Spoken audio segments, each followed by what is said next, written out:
and welcome back to the dial. A warm welcome. It's cold out here. Guys, we're in a cold city right now. It's winter time. Winter's approaching. If you know, you know. But it's we're doing good. How you doing, my man? I'm well. How are you? Hey, man, can't complain. All good. All good. It's been a long week. Yeah. But sure. hey, man, we keep it pushing, guys. Yes. So, I figured that this video was eventually going to be done.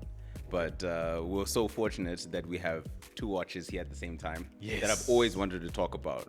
Okay. And they're actually from different kinds of worlds of watches, right? Legacy and micro brand. Actually, yes. Good Exactly. point. Valid, yeah. So if there will be some B-roll, but I'm still wearing the C1 Moonface Christopher Ward. And I have wrist check. the lovely PVD case specific with a already distressed strap. Comes with, by the way, this is not worn. Yes. It's actually distressed strap. Tudor. Yes. The classic. The Black Bay. The 58. You know what it is. So if you guys don't know, Tudor is a legacy brand, right? Yes, you consider Legacy brand 100%. Yes. Yeah. And sister of Rolex, sister company of Rolex. To some. Yes. The poor man's Rolex, but we'll get into that debate because I don't feel like that is the case anymore. I don't think it was ever the case. No, it never. It was it, never the I case. don't think. I don't think it's fair. Yeah. To equate Tudor as the little sister to Rolex Yes. because of the idea that it's a legacy brand, but the homages kind of resemble most of the pieces.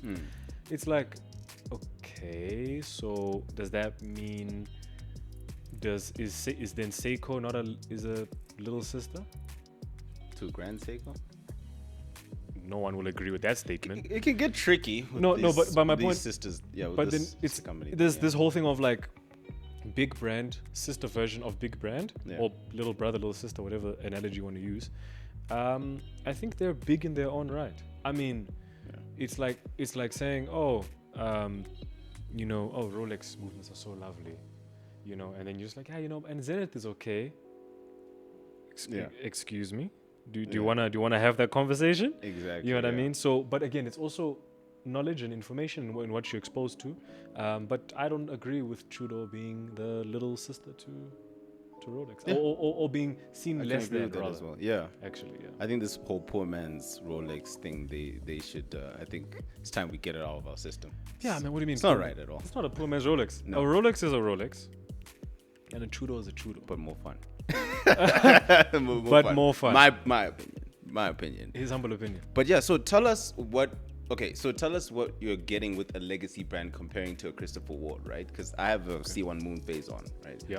And Christopher Ward, in their own right, but I think they're now also exiting that conversation. But I still consider them as a micro brand, but I think they're just a little bit bigger than a micro because now everyone is now starting to take notice. Yeah. So sometimes I feel like, okay, do I put in a micro brand? Maybe I'm doing a disservice, but the reason why I say micro brand is because Christopher Ward brings so much passion to the game that only micro brands that you see mostly from micro brands. I'm not saying Legacy don't bring passion, but Legacy are also kind of resting on their laurels because of their brand name, right? Yes. Like you have a Tudor on, they kind of rest on their laurels like, okay, it's a Tudor, we don't have to be that crazy. I don't know if you understand what I'm saying. I get what you mean. It's like you're like our name speaks for itself type of thing. We don't have to try as much in terms of being put out there to be seen because we're already so well known. I get you. I get you. So what would you say you're getting with a legacy brand that you're not getting with a micro brand like Christopher Ward? Like, what would you say is different from that? Because if you guys don't know, these are around the same price. Actually, yes. Also, again, if you want to buy or sell, shout out to Luxury Time because Luxury Time did supply the Tudor. Yes, they did. They're around the same price, right? Correct. So, what would you say you're getting with a legacy that you're not getting with a micro brand, in your opinion? Definitely just longevity. Yeah. Right. Longevity. Sometimes you get into watchmaking and the watch world, in whatever facet, and it's natural to look at the people that have done it consistently over and over and over and over again. Yeah. Tudor is one of them. Yeah. So it's more of that confidence of like, okay, there's a brand that could be good, but just by the pure fact of time, I don't know much about them. So there's a level of, especially when you're spending the kind of money that you're probably spending on a watch, you're not trying to not be sure if your money's worthwhile. Right now, I agree with you. Christopher Ward is pretty quickly, if not already, in some circles, I'm sure, have exited the realm of the term micro brand, considering their GPHG win, for example, with the Balcanto first edition. Now they launched the C12 local, guys. If you haven't checked that out, we did a little piece on it on our on Dialed In News and things of that nature. They're doing really well. But with Tudor, man, and a legacy brand, it's the longevity. As much as you don't talk about it a lot on the channel, the resale value is a thing. If you're someone that looking to buy a solo watch, luxury time, you kind of are like, well, the name holds so much weight, and they've accomplished so many things, and were the first of so many things, and push boundaries in so many different ways, that this is a 200 meter, this is a 20 ATM water resistance watch. That's not, it's becoming more common, but considering the technology that was, and they still created timepieces that are comparable to all the big brands across the world, it gives them that respect and it gives them that trust. And and one thing we have to acknowledge is that when you put a watch on, your image counts, right? When someone looks at your watch, they want to know what it is. Exactly. I actually, sorry to interrupt. You actually told me the other day of a story where you went to, I don't know if you went to a coffee shop and some man approached you. And his first, guys, I literally kid you not, he said to me, he said, "I'm so sorry, is that a Rolex?" I said, "This." He said, "Is that a Rolex?" I said, "No, it's not." He said, "Oh, what is that?" I said, "It's a Tudor." And he's like, "Oh, that's a Black Bay, right?" I said, "Yeah, bro." Yeah. He's like, "Wow, sorry to disturb you. Have a good day." And he left, giddy, excited, because also you don't just see these things out in the open. Yes. And I was like, so I guess that's also what you're getting with the legacy brand, right? Because the name is a household name. That whole household name thing, and they make good watches. Yes. With Tudor, you're not getting the whole Hublot conversation of price, but quality is diminished. The movements on high quality, all that kind of stuff, or the overpricing of, if I'm mistaken, Hublot is one of them. Major overpricing issue. Omega is known to have some overpricing issues, especially the Omega swatch. Our guest Casey mentioned it, especially in the market. Tudor, you don't get that, to the point where Watches and Wonders rolls up, they drop another Black Bay, and everyone's like, this is the best one. This is the best one. This is the best one yet, because it's that good, and it's reliable, it's trustworthy, it's fair price, it's tested, it's fair priced amongst its competition. Tudor is not considered high luxury, but you're spending a large amount of money. I don't think it really matters about currency. It's a lot of money, regardless, on something that is good and it works, and will give you the attention that you want if you're looking for it. It will give you, depending on obviously which collection you purchase, any collection will give you the look you want, it will serve its purpose really, really well. And build quality is good because they hold themselves to a standard that they have no choice but to make the watch good all the time. So whether it is PVD case, whether it's stainless steel, whether they just come up with something new, there's a new ceramic somewhere, any alloy. If Christopher Ward says this is our new ceramic, it will be news because they'll be like, oh, this could be something different, it's exciting. But some people will be like, but I'm still not sure. I hear about them, and many people want to play it safe. Yeah, maybe if I get a chance to have it on hand, and you actually try, you're like, okay, this is what I think it is, and you'll buy it. But if you don't have access to it, and also reach as well, right? You can access Tudors more often than a Christopher Ward, as an example. Because they're out there in the market. Yes. Like that's the first thing you see before you dive down deep into the exactly. watch It's not to their debt. It's not their fault. It's literally market longevity, time, and just presence. But that's the point. That's what you're getting. Okay. When Christopher Ward gets to the point where, if you don't have a Christopher Ward, it's like, bro, you don't know what they do. Like when they get to that, the Tudor, the Tissot, the Rado, the Rolex, level of recognition amongst the common watch enthusiast Yeah. or non-enthusiast. Yes, because enthusiasts know. Yes, enthusiasts know, yeah. Trust me. Non-enthusiast, if they're like, oh yeah, I've heard of Christopher Ward. Once they get to that point, then I think we can have a conversation. Okay. But the fact, it's in the name, a legacy.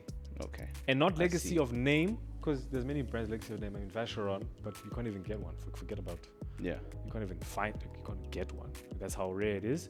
But for accessibility, price, and access, and the quality that you're getting, Tudor is one of those legacy brands that are kind of unmatched. Okay. And on I top, see and what on you're top of saying, that, yeah. they create watches that give the impression of obviously wealth and luxury and things of that nature. So then you also getting that recognition that comes with a timepiece period. Okay, so speaking of legacy and luxury, Yeah. I would argue this because I always wanted this to be like a debate style because now Yeah. micro brands are catching up. 100%. They're catching up. That I cannot deny. And exactly. So this is, I think, for the reason why I can say that this debate is. Look, I have the C1 moon phase on, and I still feel as rich as you. You know what I mean? 100%. And I feel like micro brands these days, we can't really, well, from a high luxury brand looking down, you can't really say no, micro brands don't use proper materials. Because if I take out this watch, it still feels kind of like the same heavier material, same 100%. kind of material because, you know, 100%. maybe they use a couple of the same manufacturers. So, of course, yes, you have legacy, but I have interest because, and I have passion because if I walk into a room, no one will recognize what that is. True. Well, this is. True. But people will recognize what that is. True. But I think the watch industry now, and especially the way the watch is becoming mainstream, people are now looking beyond that.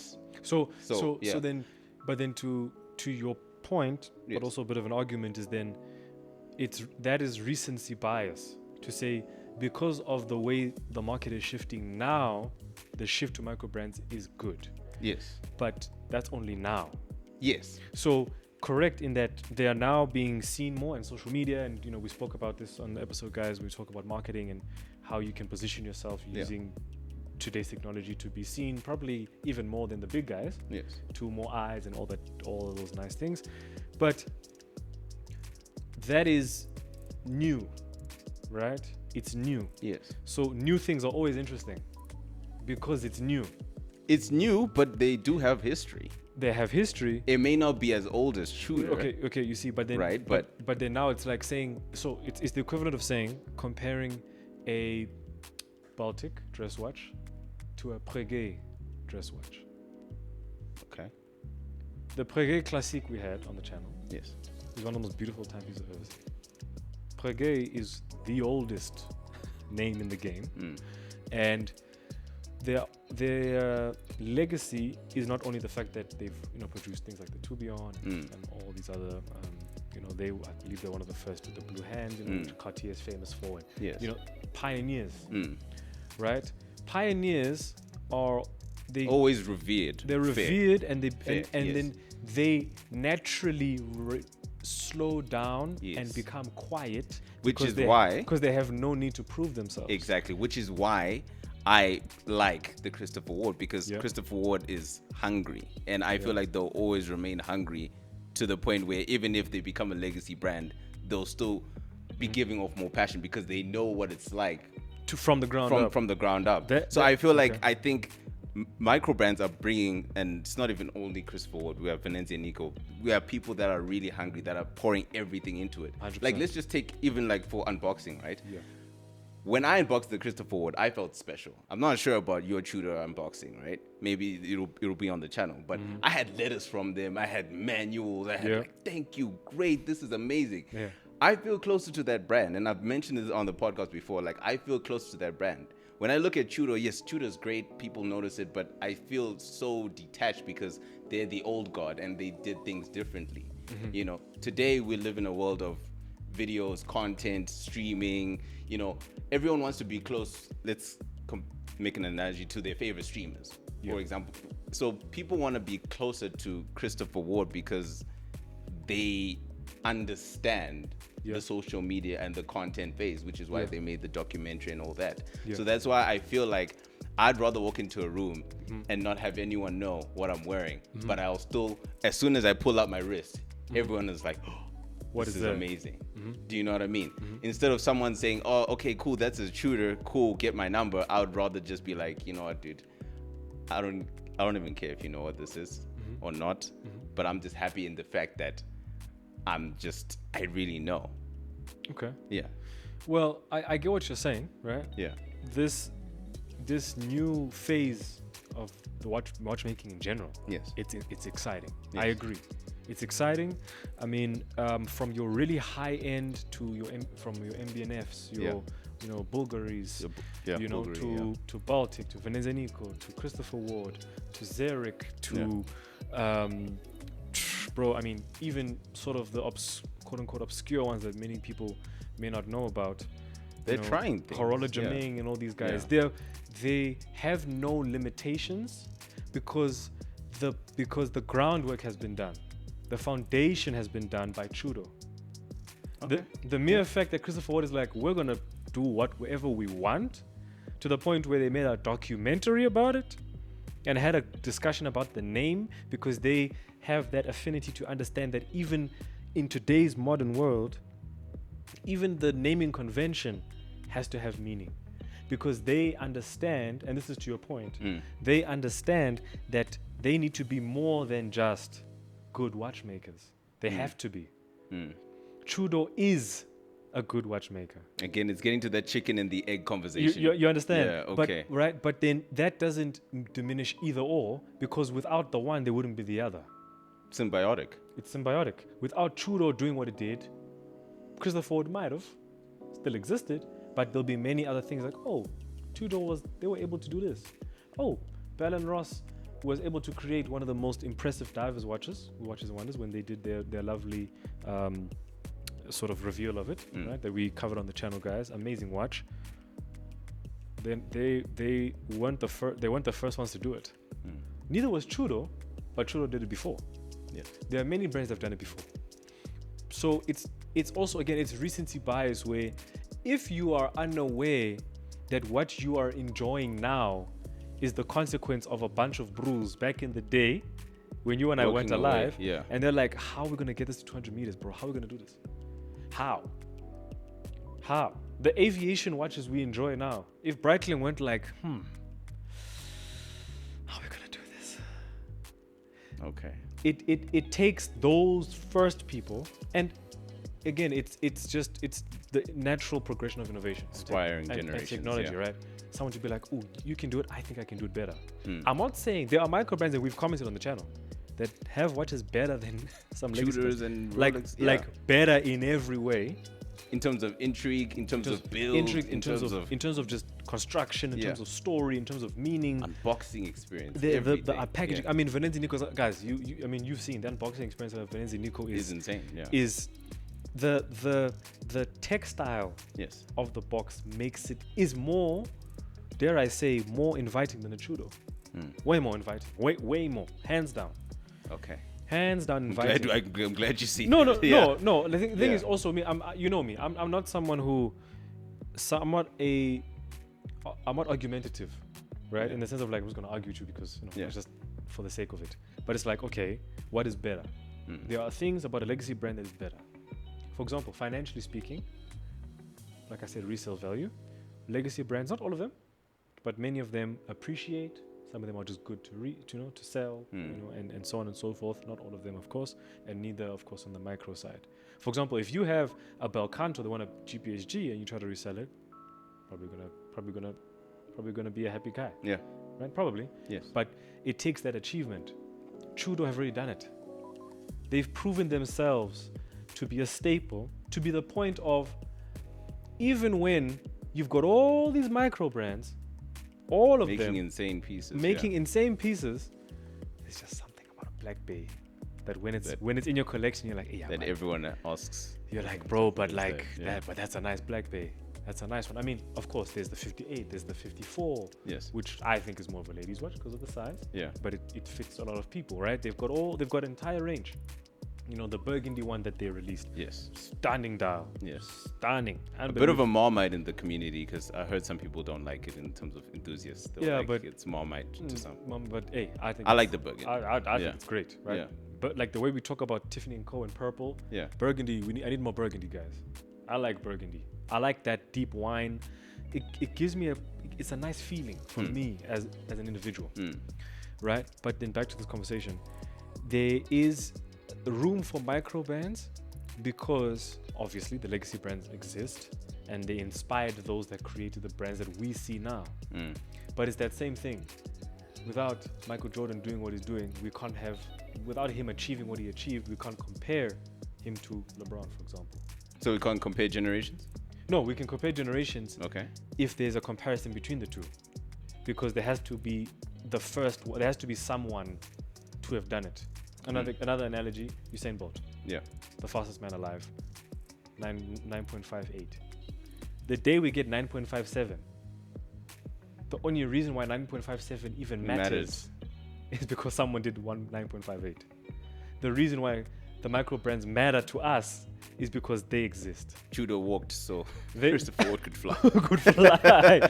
Could fly. Zenith survived and went through what it went through. Yeah. Came back, got to where it got to, for an Art de Genève to thrive.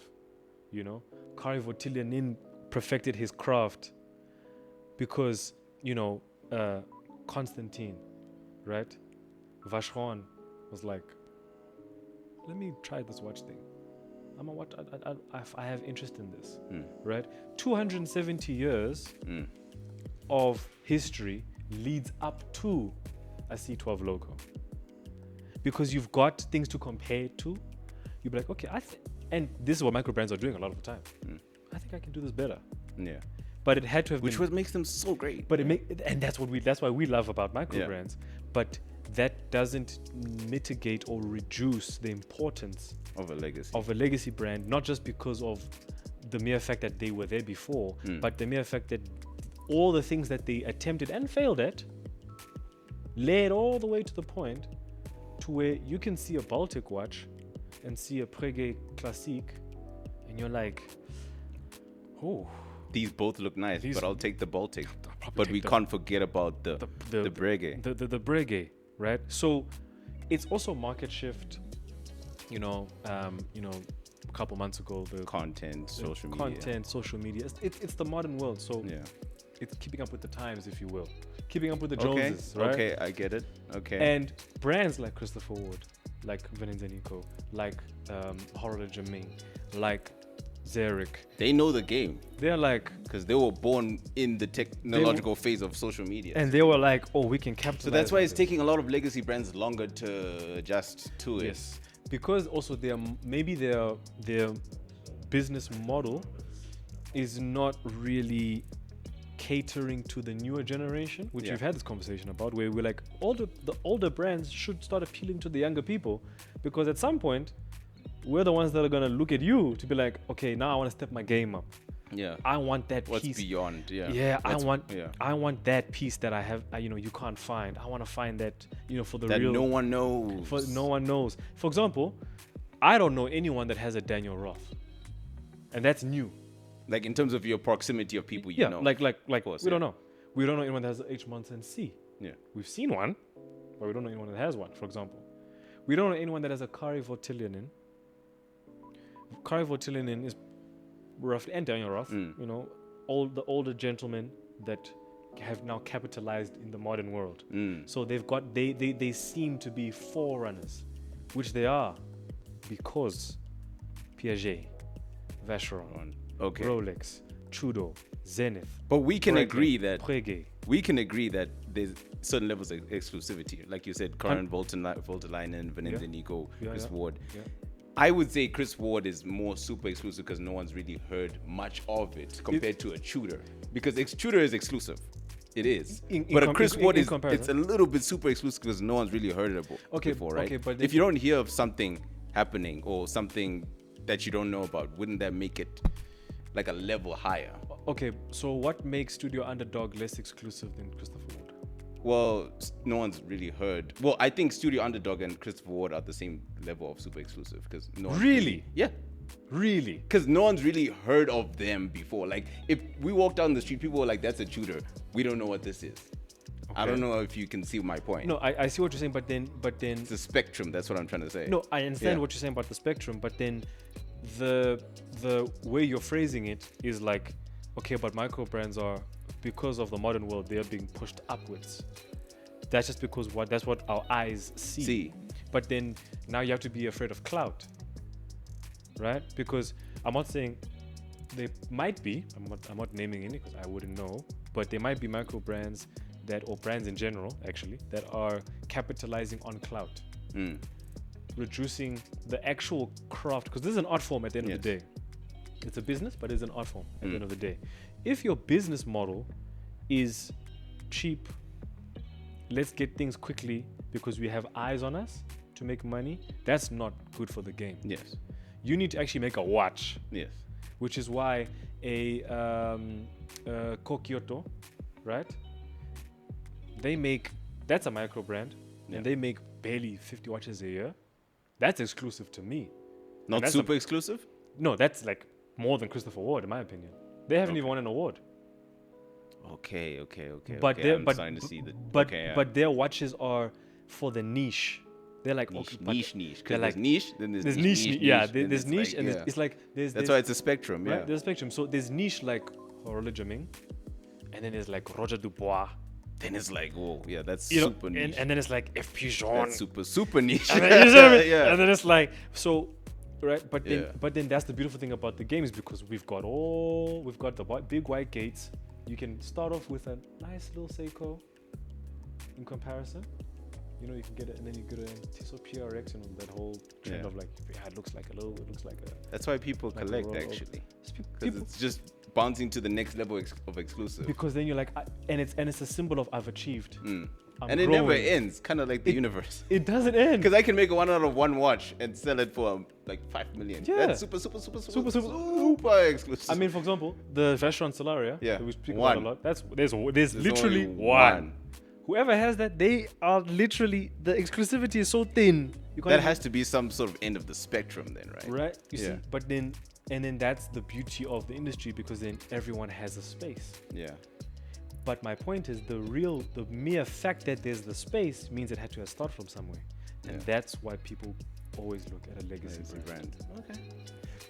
Beyond the price. Because legacy and price tend to go hand in hand. Yes. I mean, Roger Dubois is considered a micro brand, and their watches are expensive. Yes. Super niche. Yeah. Super niche. A Rolex is not as niche because it's well known, but it's a legacy brand, but it's also expensive. Right? But Seiko is also a legacy brand, and it's nowhere near as much as a Rolex. It's older. Makes you think, huh? Yeah. So, I think there's space for both. Yeah. I mean, we speak about micro brands all the time. We love micro brands because we believe we operate in that space. Yeah. But we cannot, as individuals and as the dial and as just watch lovers, you can't be like, oh my goodness, C12 Loco, best watch I've ever seen. Main, Nicolene jumper, oh my goodness, unbelievable. Okay, Cartier Juget. What are we doing? Cartier Juget. I love diamonds. Piaget, you're welcome. Okay.